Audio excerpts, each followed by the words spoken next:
Hey, welcome to the State of the Class Address for today, which is August 26, 2016. This week we've been talking about getting into latitude and longitude and reading maps, and just trying to really read maps for the first time. You know, I think a little bit in 5th grade they touched on it a little bit, but we are really getting into it, and by next week we'll be finding locations and finding latitude and longitude coordinates of places on a map. So really cool stuff. Today we finished off with an excursion either outside or in the cafeteria. It was raining earlier, where they'll just have to tell you, and I'll have to tell you that it involved stepping in poop and getting out of the poop, and also looking left and right when crossing roads. And later on, we'll use that as we try and find stuff, find locations on a map. Other things. Stopping right now. Someone's at the door. I shall go. All right, next week, coming back. Next week we'll finish up and get into the latitude, longitude coordinates, and then by the end, I'll give you kind of a project that we're going to do, and it's an invitation to an event, and you have to know what absolute and relative location is. So that'll be a big project kind of coming up before the test, which will be in probably a couple weeks. I got to get all that kind of straightened out and planned out for us, but that's pretty much when it will be. Other things, a couple of the classes are a little bit louder than I'd like them to be at this point. So if you could just remind your child that, hey, we're here to learn, and you can socialize throughout the day during passing periods and lunch and after school, but during class we need to get that taken care of. We do have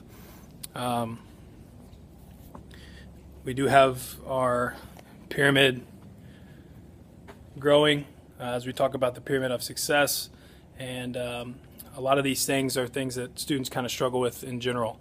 Right now the focus basically is on working hard, which is over here, and being alert to what's around, self-control, and then today was action. And so all these things work together to just kind of keep students organized and having some thoughts on, you know, what does it mean to be successful, and hopefully this makes them think about it a little bit.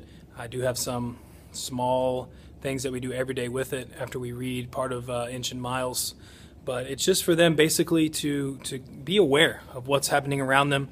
Are they too loud? Are they not loud enough? Are they working hard? Are they not working hard? And that's pretty much what it is. And I've had some parents just kind of mention that they're having a little more homework than what they should be, and that's a lot of just students being responsible and being organized. And I think if you can be organized in 6th grade, that's probably the number one thing that you need to do. The number one thing that will make you successful in 6th grade and then later on. You know, when I see students come back in 7th grade, and I talk to the 7th grade teachers, and you know, we kind of tell them about the issues of some of the 6th graders and how are they doing. We ask them how they're doing, and you know, what do we need to change for this year. And it hasn't been that way.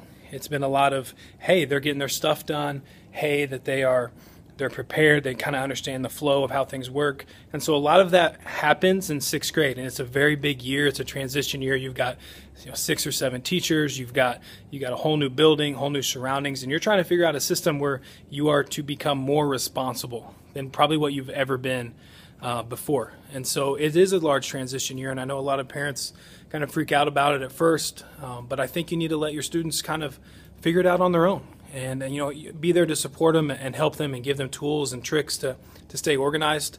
But a lot of being successful is just being organized and getting your stuff done. So that is a word of advice this week, and hopefully you have a wonderful weekend.